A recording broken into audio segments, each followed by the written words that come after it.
Good morning. Welcome, everybody, and thank you for joining us at the Camelback Inn here this morning for our head coach's press conference for the 2019 College Football Playoff semifinal at the PlayStation Fiesta Bowl. We're excited about the matchup. Number 2, Ohio State. Number 3, Clemson. Combined 26-0 this season. So to give us an official welcome this morning, I'd like to welcome the mayor of the city of Glendale, Mayor Jerry Wires. Come on up, Mayor.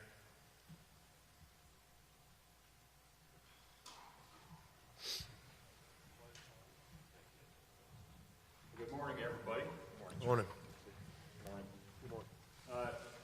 Tradition for Glendale, we bring baskets for both the coaches, and this year's baskets, if you'll bring them up, this year's baskets is really the best of Glendale. We have the White Sox, we also have the Dodgers, we have the Coyotes, and we have the Cardinals. So a little bit of things from each one of those sports teams, and then probably the favorite for most is the Shredder's chocolates that are the hometown chocolatier that we have. So I wish you guys the very, very best.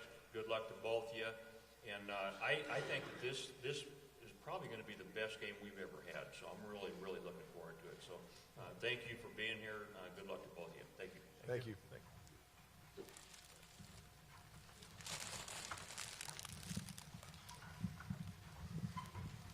Thank you, Mayor. And we're pleased to have the game out in Glendale. The two gentlemen to my left, you know very well in their statistics, so I'll just give you a little bit of the tail of the tape for the game itself. Clemson brings a 28-game winning streak into Saturday night, the longest in the nation, followed by number 2. Ohio State has a 19-game win streak. We have the number 1 scoring offense in Ohio State and the number 4 scoring offense in Clemson. Battling that is the number 1 scoring defense in Clemson and the number 3 scoring defense in Ohio State. And the top 2 teams in total defense, Clemson number 1 and Ohio State number 2. So we're going to hear some opening statements from these two coaches, and then we'll get into some questions and answers, and then we'll take those photos. So, Coach Swinney, why don't you lead us off with an opening statement? Okay, ditto from everything I said yesterday. We're back. Well, just we've had a great week. First of all, it's been a good week for us. Our guys have been great at practice. The hotel's been awesome. The hospitality's been great. Everybody here that's associated with the Fiesta Bowl has been tremendous and just above and beyond in making sure that we have everything we need to be able to function just as we would back at home. So it's been a great week. I think our guys have been able to have a good balance of really having some fun and enjoying the experience, but at the same time being locked in on what we got to do to have a chance in this game.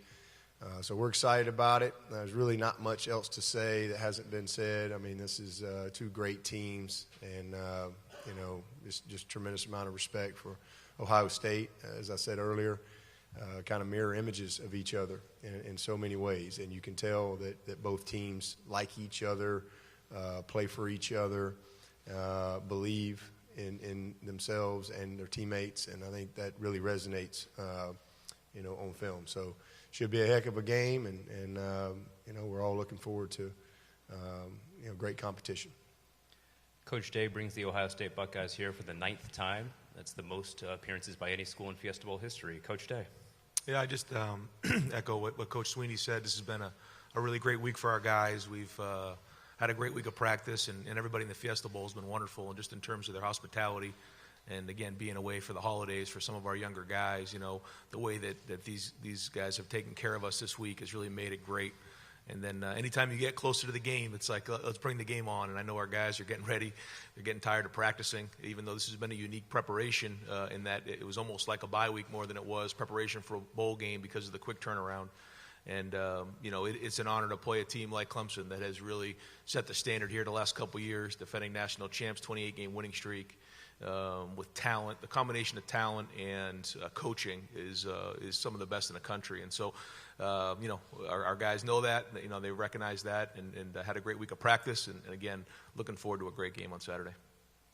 Great, thank you. We'll now open up for questions. We have mic runners on either side.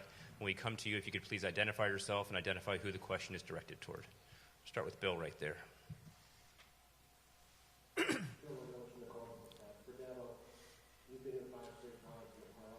Does this game, because two coaches teams dominating both teams again, does this almost feel like a national championship caliber game? Well, it is a national championship game because if you don't win it, you ain't going to the national championship. So that's just the way every game is, really, to be honest with you. And we really take that approach every week. We feel like we've been in playoff football all year.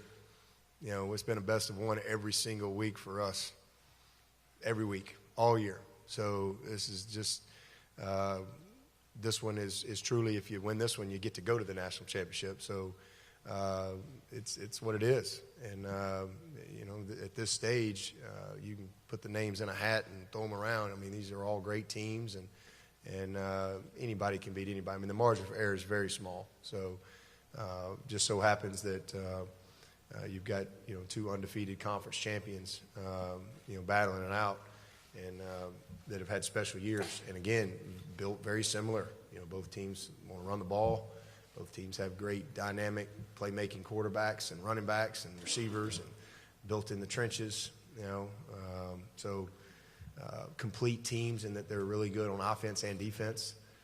So there's just this is a pretty special matchup, and these type of games usually come down to a few plays. Go front row. Austin Ward, Letterman wrote, Ryan, I think the availability report is going to be pretty clean for you a little bit later today. Beyond just the on-field impact, if you've got the full complement available, is there a mental boost for a coach or the players knowing that you have everybody out there? Yeah, sure. I mean, I think at this time of the year, coming off of those 3 games at the end of the year, it was great to have a little bit of a break to catch our breath. But it is great to have everybody healthy, and that means a lot late in the season. It's been a unique year that way, you know, where, you know, we were able to get the guys some rest early in the season, but then we had that tough run down the stretch, and that's really where it became March Madness, kind of like Coach is talking about for us. Once that Penn State game hit, it was March Madness. You know, you lose one of those games, you're going home, and here we are now. But it was great to get rest and have those guys ready to go. We'll go left side. Coach Day, Trevor Groves, CUTigers.com. You had a couple of Heisman finalists, and Coach Swinney and Coach Saban have both told me in the past that they'd be all for moving the voting for the Heisman until after all the games have been played. Just wondering if that's something that you would advocate, and if so, why?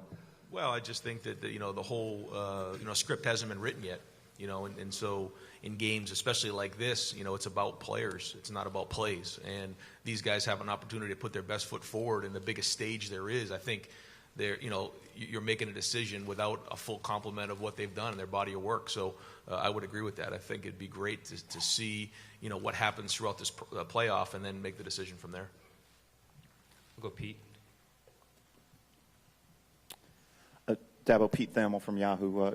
2 questions about Coach Venables. One, can you give us a sense of just how much he needed to change the defense this year with the personnel you lost, and kind of change the identity, installing some of the 3-down stuff in the spring? And then the second part would be, can you give us a window into him as a defensive play caller, and what it's like on the headset, and why he's become such a master at that? Yeah, well, I wouldn't say we changed our identity. I just, you know, I think we're still true to who we are and have always been at our core. But I think every year as a coach, you have to evaluate and put your, you know, what your strengths are, and then put your team in the best possible position to be successful. And I think, especially early for us, you know, we got a lot of guys that grow up front. I mean, just very, very little experience in our defensive line coming back. But yet, as I said in August, I felt like this could be the best back 7 that we've had. And so that was our strength. And so we just kind of tinkered with it a little bit, and did some studying. And really, the guys bought into it.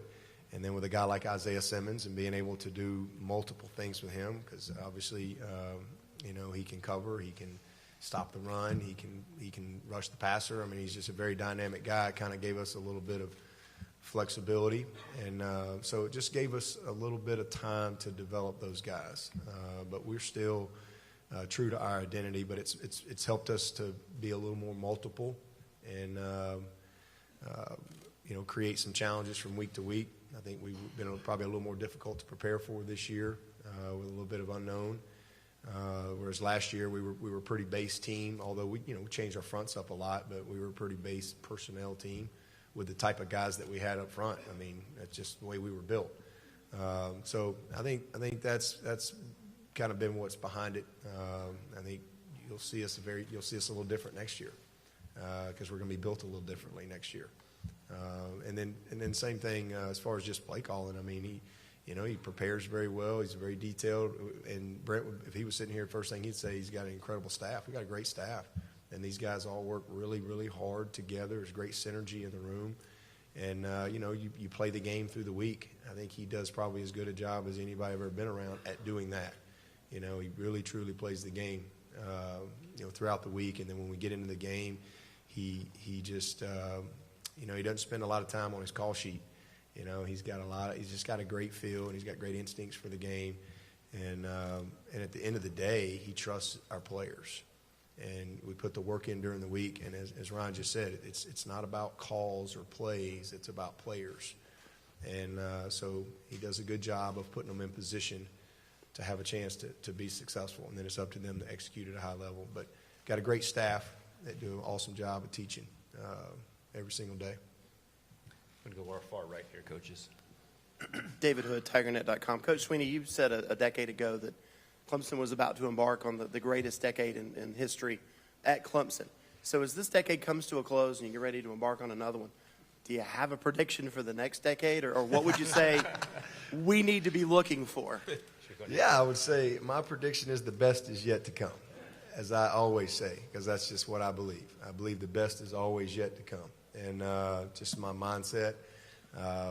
It is kind of crazy, though, to think that, today's our last Friday practice of this decade. We've had a lot of Friday practices since 2010, and a lot of guys have come and gone. And man, I'm just glad I'm still here. There's been probably a lot of money bet on me not being here back in 2010, but we're here, and just grateful and blessed to. See this decade come to an end, and next time we get out on the field, regardless of what happens in this game, it'll be a new decade in 2020, and look forward to the next 10 years. So, ask me that question in 10 years. It'll be fun to review. Yeah, Ryan Day. This is Tim Make, Letterman Row.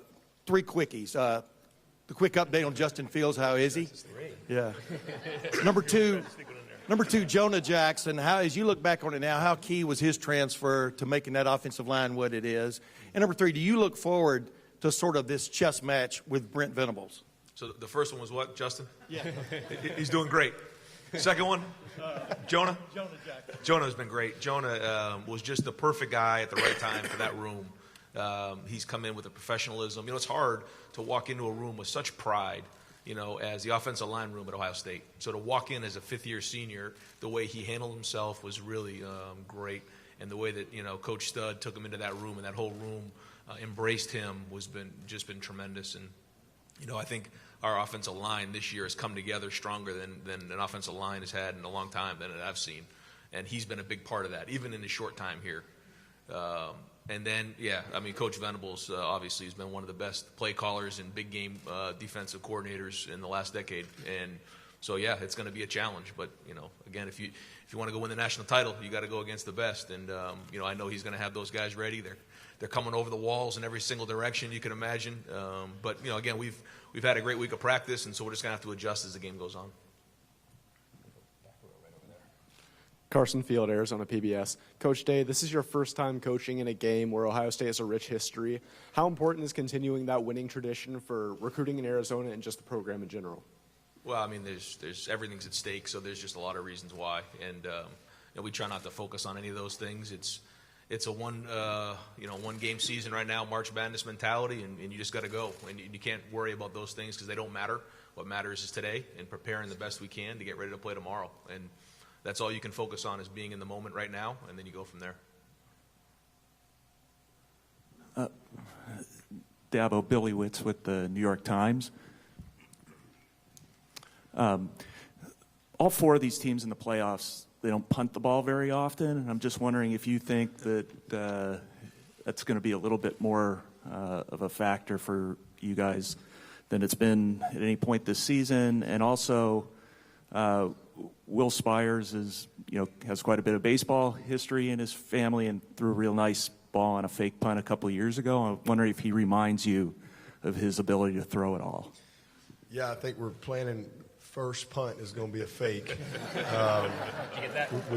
We've been working the double, triple, reverse, pitch back the wheel, throw down the field, and our timing's gotten better over the couple weeks. So we're. Oh, I'm sorry, Coach Dave's right there. No, you know what? I honestly, in a game like this, the punt is one of the best offensive plays in the game. There's nothing wrong with a punt. The field position is critical in games like this. It's just it's the hidden yardage. It's a game within a game, and our Will's done a great job for us this year. And I think sometimes people they want us to have to flip the field. We don't get an opportunity to flip the field a lot, because most of the time we've moved the ball and got a first down or two, and most of our punts are going in, and he does an amazing job of pinning people deep. He really does.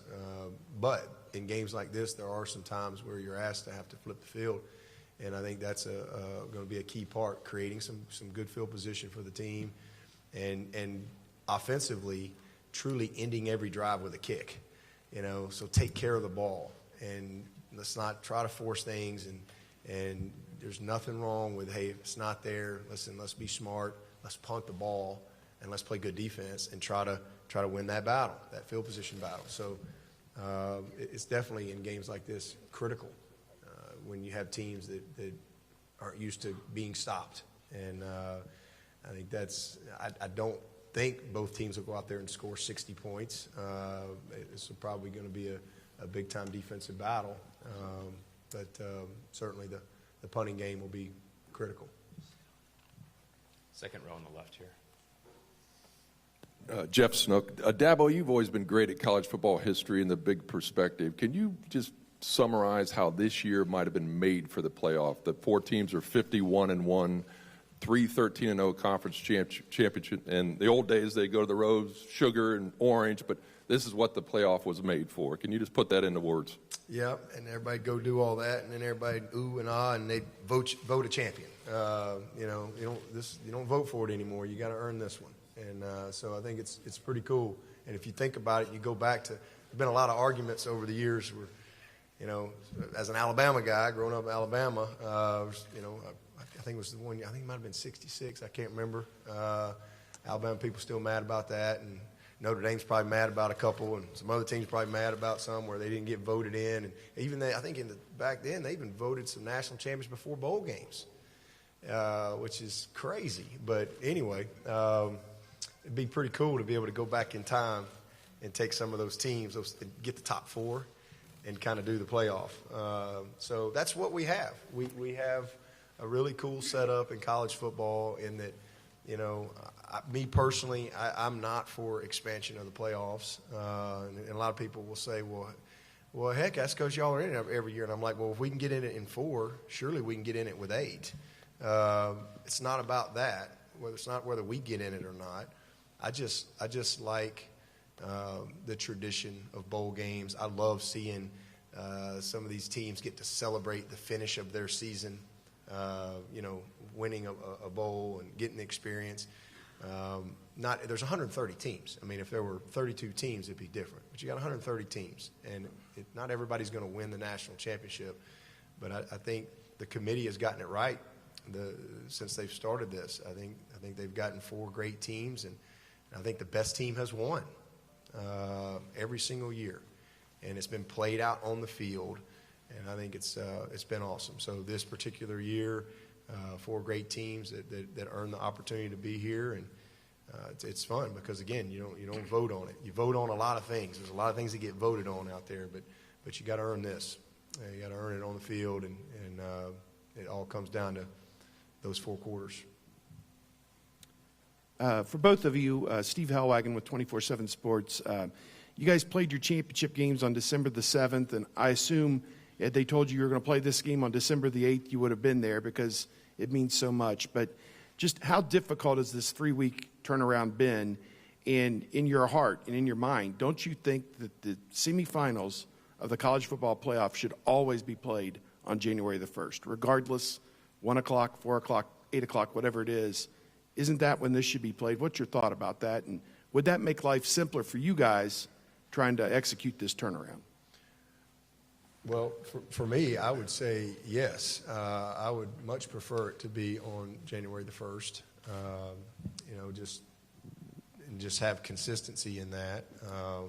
And I've done that. I think we played on the first one year. Maybe it was the 31st. I can't remember which one it was. But I personally like, being able to be home for Christmas and head out on the 26th and have your bowl prep. That's, to me, preferable.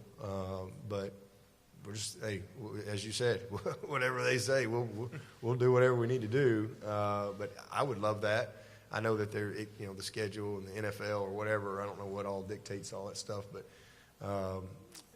this year's been a little different because of the way it was laid out, and the national championship, there's a bye week this year. That's another difference that the teams are going to have to manage in preparation for that, because it's a little unique. But the turnaround was the same for everybody.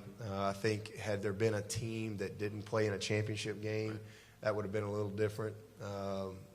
But all of us played in these games, and so we had the same amount of time. And I think the bigger challenge was for the players because they didn't get as much time off.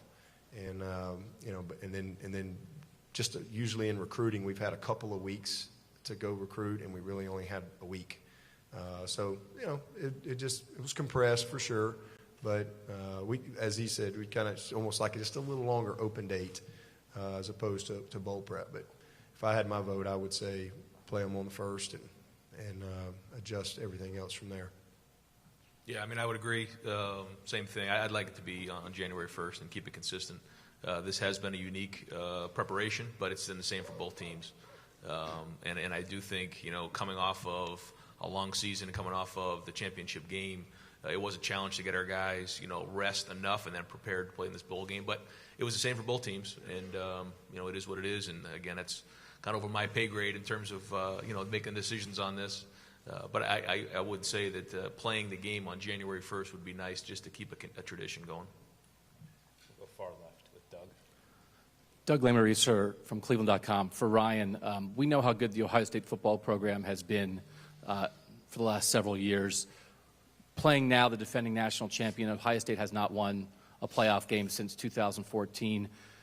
I know it's not what you're concerned about, but how do you think the college football world looks at Ohio State right now? And with an opportunity like this, you guys have reached this point to play a team like Clemson. What do you think it would do for Ohio State football to win a game like this? Well, I know that we're always in the conversation year in and year out, and have been since it started. What everyone's opinion is right now doesn't matter. What matters is Saturday night. When the game's over. When there's a lot of things that lead up to a game like this. There's a lot of hype that comes into it, but what matters is how we play. And we've had one heck of a year. This team has done a great job, and some of the things that have happened in the past really have nothing to do with this team, with this coaching staff. So we just focus on doing everything we can to play a great game, and we go from there. But we're going against great teams, and it's an honor to be part of the Final Four. And again, the focus is just playing well on Saturday night. Thank you, Coach Day. Coach Swinney, we appreciate your time this morning. What we're going to do is we're going to go to the left on the trophy. We'll start again with the photographers, the still photographers. If you can stay behind the white line, and then we'll bring the videographers in for photos. And following that, we'll have ESPN's Chris Fowler and Kirk Herbstreit for some media availability. Thank you.